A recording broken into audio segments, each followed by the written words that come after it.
Hey guys, welcome back to the channel and welcome back to the AACT10 sniper rifle series.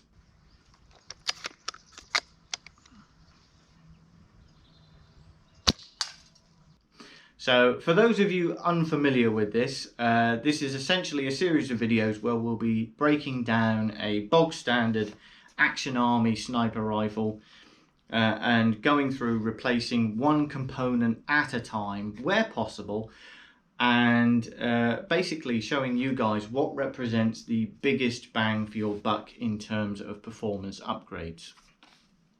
So if you tuned into the first episode, or the introductory episode I should say, we spoke about my design to actually first of all go straight for a power upgrade. I wanted an M150 spring and the upgraded spring guide as our first set of components. And unfortunately, that hasn't quite worked out. Now, this is probably down to my own naivety on the subject, but essentially when I bought the AACT10, I saw that it was advertised as having a 90-degree trigger system and cylinder already pre-installed.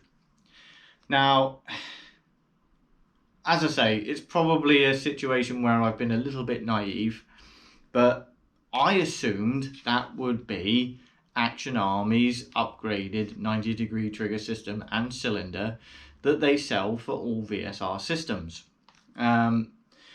Upon breaking open the rifle, it would appear that is not the case. What we actually have is a very plastic and, dare I say it, very subpar facsimile of that system. And as such, it's totally incapable of taking the upgraded spring. I've tried. Broke the rifle down, as you'll see in the video. Broke the rifle down. Had my doubts about the cylinder as soon as I saw it. So this will more than likely require an upgrade, because I very much doubt, feeling the quality of this plastic, that this is actually going to withstand more power very long. And subsequently, as soon as you put the spring in, reassemble everything, you go to fire and all you're getting is slam fire.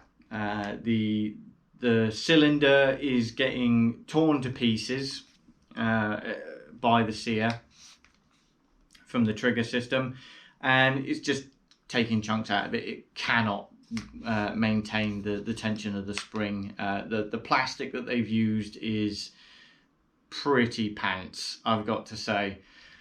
Upon further investigation after actually going through the upgrade process, a few different sites and forums have come forward with the information that perhaps the cylinder and the trigger system in here is indeed sold as a 90-degree trigger system, but it does have a little asterisk next to it that says it's only capable of taking the standard spring. That it's just not rated for anything more than the standard power output.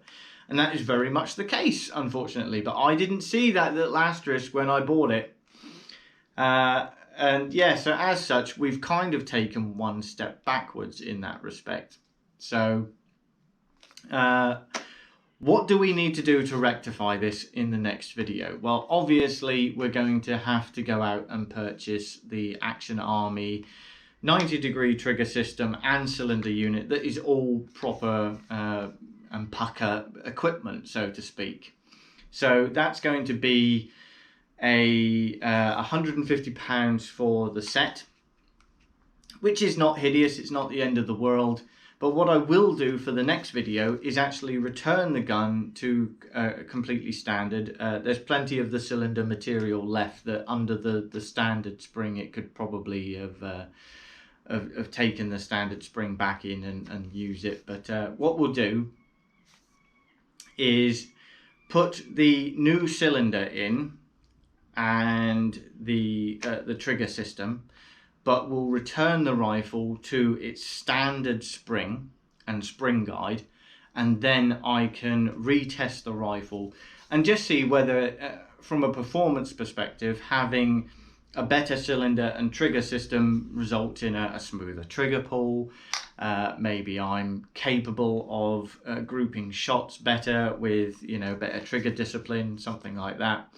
So we will try and keep it to one element at a time. So first of all, I'll return the rifle to standard, then put the new cylinder and trigger system in, test the rifle then, and then I've got a measurement and an accuracy test that I can test against putting the new spring in eventually, and the spring guide as well. So hopefully next month we'll have 2 videos in this series come out for you. As I say, one looking at the trigger system and one looking at the spring again, so that we have some sort of measurable difference between the two.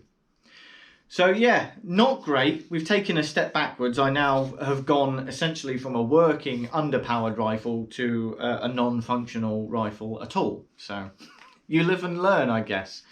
I would say that certainly the trigger system and the cylinder would have been the first upgrade on any other VSR platform I would have gone for.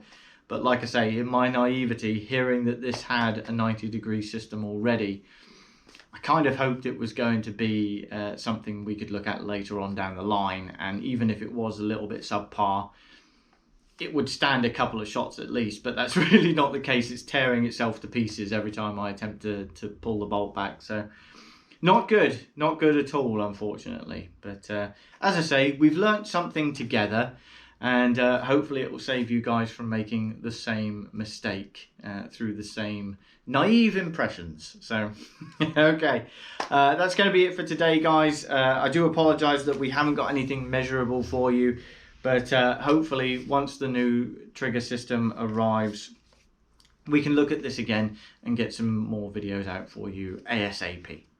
Okay, thank you very much for watching through this and sitting through my rambling. If it's been of any interest to you at all, if you're enjoying the series, then a like and a subscribe is always welcome, guys. And I'll see you in the next one.